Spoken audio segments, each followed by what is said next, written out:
சிறகடி காசி சீரியலில் டுடே எபிசோடில் நம்ம முத்துவும் மீனாவும் இருந்துட்டு விஜயா யூடியூப் ஆரம்பிக்க போகிற விஷயத்த சொல்லி ரொம்பவே சந்தோஷப்பட்டுட்டு இருக்காங்க.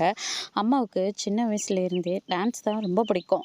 அதுலேயும் ரொம்ப அப்போ இருந்து ப்ராக்டிஸ் பண்ணிகிட்டு இருந்தா இப்போ அம்மா இப்படி இருந்திருக்க மாட்டாங்க. இன்னும் நல்லா பிரபலமாக ஆகிட்டே இருப்பாங்க. ஆனால் கடைசி நேரத்தில் புருஷன் பிள்ளை குழந்தைன்னு இருந்ததுனால தான் அம்மாவால் சரியாக அதில் முயற்சி பண்ண முடியல. ஆனால் இத்தனை வருஷம் கழிச்சாவது அம்மா இந்த மாதிரி முயற்சி பண்ணுறாங்கள கேட்கவே ரொம்ப சந்தோஷமாக இருக்குது அப்படின்ற மாதிரி சொல்லிக்கிட்டு இருக்காங்க. அதுக்கடுத்ததாக பார்த்திங்கன்னா அதை வச்சு அதுலேயும் பணத்தை சம்பாதிக்கலாம் எப்படியாவது அப்படின்னு சொல்லிட்டு அம்மா முயற்சி பண்ணுறாங்கல்ல, அதெல்லாம் எவ்வளோ பெரிய விஷயம் இல்லை அப்படின்ற மாதிரி சொல்லிக்கிட்டு இருக்காங்க. ஆமாங்க அப்படின்னு சொல்லிட்டு நம்ம மீனா சொல்லிக்கிட்டு இருக்காங்க. மீனா, நம்மளும் ஏன் இந்த மாதிரி ஒரு சேனலை ஆரம்பித்து அதில் வர காசை நம்ம ஏன் இருக்கிற கஷ்டத்தை எல்லாத்தையும் கடன் எல்லாத்தையும் நம்ம கொஞ்சம் கொஞ்சமாக அடிச்சிடலாம்ல அப்படின்ற மாதிரி சொல்லிக்கிட்டு இருக்காங்க. நான் என்ன நினச்சனோ அதை தாங்க நீங்களும் நினைக்கிறீங்க. மீனா, என்ன சொல்கிற? ஆமாங்க, இதை பற்றி பேசலாமான்னு நினச்சேன். ஆனால் அத்தை ஆரம்பிக்கிறதுனால நம்மளும் ஆரம்பித்தா நிறைய பேர் பார்ப்பாங்களே இல்லையானே தெரியாது. ஏன்னா அத்தை டான்ஸ் கிளாஸ் ஆரம்பிக்கிறாங்க. ஆனால் நம்ம போய் என்னங்க தெரியும், நமக்கு இந்த பூ கட்டுறது தான் தெரியும் அப்படின்ற மாதிரி சொல்லிக்கிட்டு இருக்காங்க. ஏன் மீனா, வாழ்க்கையில் தெரிஞ்சவங்க எல்லாருமே ஒவ்வொரு விஷயத்தா பண்ணிகிட்ருக்கிற போது இந்த பூ கட்டுறது ஒன்றும் அவ்வளோ சாதாரண விஷயம் கிடையாது. இல்லை, இதுலேயும் சில பேர் முன்னேறி போயிட்டு தான் இருக்கிறாங்க. சும்மா 4 பேர் பார்ப்பாங்கல்ல, நமக்கு என்ன தெரியுதோ அதை வச்சு நம்ம முன்னேற பார்க்கலாமே, எது இல்லையோ அதை நம்ம தேட வேண்டாம்ல அப்படின்ற மாதிரி சொல்லிடுறாங்க. நீங்கள் சொல்கிறதும் சரிதாங்க. அப்படின்னா நம்ம இதே எடுத்து பண்ணலாமா? தாராளமாக பண்ணலாம் மீனா அப்படின்ற மாதிரி சொல்லிடுறாங்க. சரி, நானும் என்னுடைய டிரைவிங்கில் எடுத்து நான் போகிறேன், நீங்கள் என்னங்க பண்ண போகிறீங்க? ஆமாம் மீனா, என்ன பண்ண போகிறேன்னு கேட்டுட்டு 4 பேர் என் காரில் ஏறுறாங்க. அவங்கள வச்சு அவங்க ஆல்ரெடி ஒரு கதையை சொல்லுவாங்க. அந்த கதையை வச்சு நானும் ஒன்று க்ரியேட் பண்ணி அதில் வீடியோ போடுறேனே, அதுலேயும் கொஞ்சம் காசு நம்ம சம்பாதிக்கலாம்ல. அது மட்டும் இல்லை, நான் புது புது இடத்துக்கெல்லாம் போகிறேன். அந்த இடத்த பற்றி கொஞ்சம் சொன்னால் மக்களும் அதை பற்றி தெரிஞ்சுப்பாங்களே, அதுக்கு ஒரு லைக்கை தட்டுவாங்கல்ல அப்படின்ற மாதிரி சொல்லிக்கிட்டு இருக்காங்க.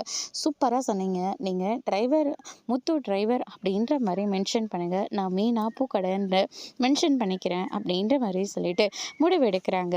முதல்ல சத்யாவோட வாழ்க்கையை பார்க்கலாம் மீனா, அதுக்கப்புறமா நம்ம இந்த சேனலெல்லாம் பார்த்துக்கலாம் அப்படின்னு சொல்லிட்டு ஒரு பக்கம் முடிவெடுக்கிறாங்க.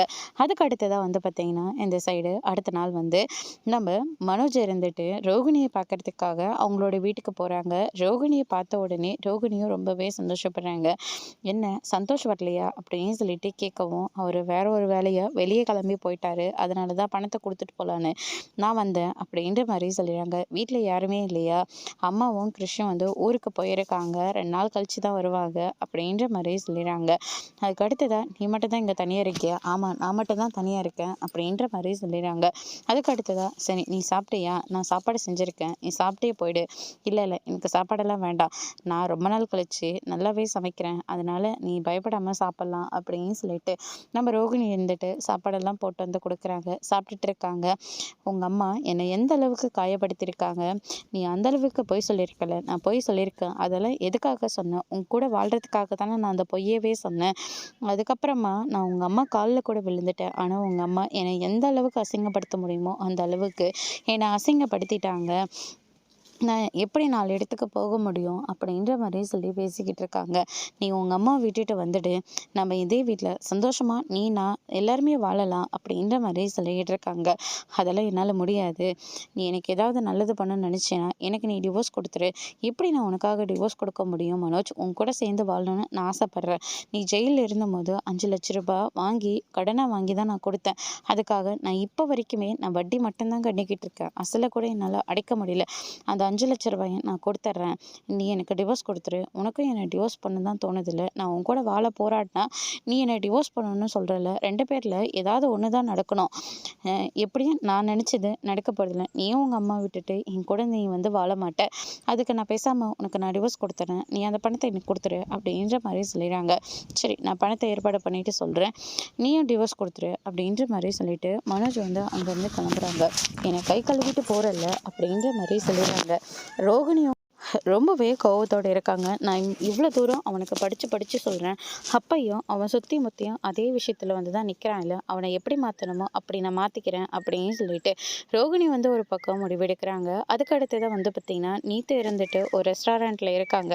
அப்போ ஒருத்தர் வந்து பார்க்குறாங்க. யாருன்னு பார்த்தா நம்ம பிச்சு.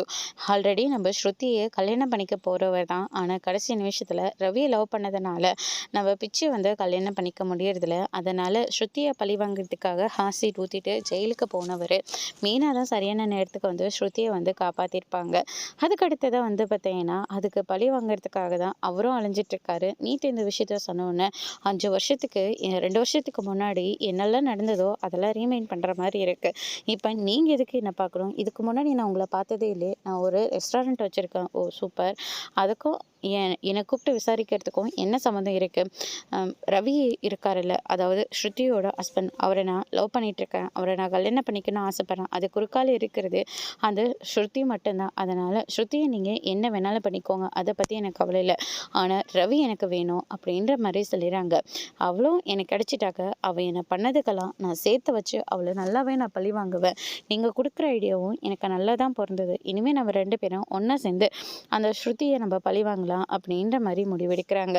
அதுக்கு அடுத்ததா வந்து பார்த்தீங்கன்னா, அதுக்கு அடுத்ததான் இந்த சைடு மனோஜோட கடையில வந்து பார்த்தீங்கன்னா, சந்தோஷ் இருக்காரு. அப்ப எனக்கு ஒரு 5,00,000 கிடைக்குமா? முன்னாடியெல்லாம் நீங்க பணத்த வட்டிக்காக குடுத்துட்டு இருந்தீங்கல்ல, இப்ப எனக்கு ஒரு 5,00,000 குடுக்க முடியுமா? அப்படின்னு சொல்லிட்டு கேட்கவும், "நீ ஷோரூம் வச்சிருக்கியா? இல்ல நான் ஷோரூம் வச்சிருக்கனா?" அப்படின்னு சொல்லிட்டு கேட்கவும், "அதுக்காக இல்ல. சில விஷயத்துக்காக நான் கேட்கிறேன். அந்த பிசினஸ்லாம் விட்டு ரொம்ப நாளாச்சு. இப்பல்லாம் என்னோட முடிவே இந்த ஷோரூம பெரிய அளவுக்கு கொண்டு போணும் மட்டும் தான்." அப்படின்ற மாரி சொல்லிறாங்க. அதுக்கு அடுத்ததா உன் ₹5,00,000 உன்ன தேடியே வந்துட்டுருக்கு அப்படின்ற மாரி சொல்லிறாங்க. ஆல்ரெடி முத்துவோட கார்ல வந்த ஒரு மைண்ட் சரியில்லாதவங்க ஒருத்தர் மறுபடியும் மனோஜோட கடைக்கே வராங்க. அவங்க வந்து ₹5,00,000க்கு சில பொருளெல்லாம் பார்த்துட்டு போனாங்க. "நீங்க அந்த பொருளெல்லாம் வாங்கிட்டு போறதுக்காக தான் வந்திருக்கீங்களா?" அப்படின்னு சொல்லிட்டு கேட்கவும், "ஃப்ரிட்ஜ்லயே நீங்க டிவிய வச்சு குடுத்துருங்க. நான் ஃப்ரிட்ஜ்லயே உட்காந்து டிவிய பார்த்துக்கிறேன்." அப்படின்ற மாரிலாம் வந்து சொல்லி கேட்டுக்கிட்டு இருக்காங்க. அதுக்கு அடுத்ததா, அன்னைக்கு பார்த்துட்டு போன ஃப்ரிட்ஜ் எது?" அப்படின்னு சொல்லிட்டு கேட்கவும், அந்த ஃப்ரிட்ஜ வந்து அடையாளம் காட்டுறாங்க. அதுக்கு அடுத்ததான் அந்த பொண்ணோட அம்மா இருந்துட்டு, அவளுக்கு ம் ஒரு விஷயத்தினால மூளை குழம்பி போச்சு. அதனால பைத்தியம் அவ அப்படின்ற மாரி சொல்லிறாங்க. இத கேட்டோனே மனோஜ் வந்து பயங்கரமா ஷாக் ஆகுறாங்க. "சரி உங்க பொண்ண பார்த்துட்டு போன பொருளெல்லாம் நீங்க இப்ப வாங்கிக்கிறீங்களா?" அப்படின்னு சொல்லிட்டு கேட்கவும், "ஆல்ரெடி எங்க வீட்ல எல்லா பொருளும் இருக்கு.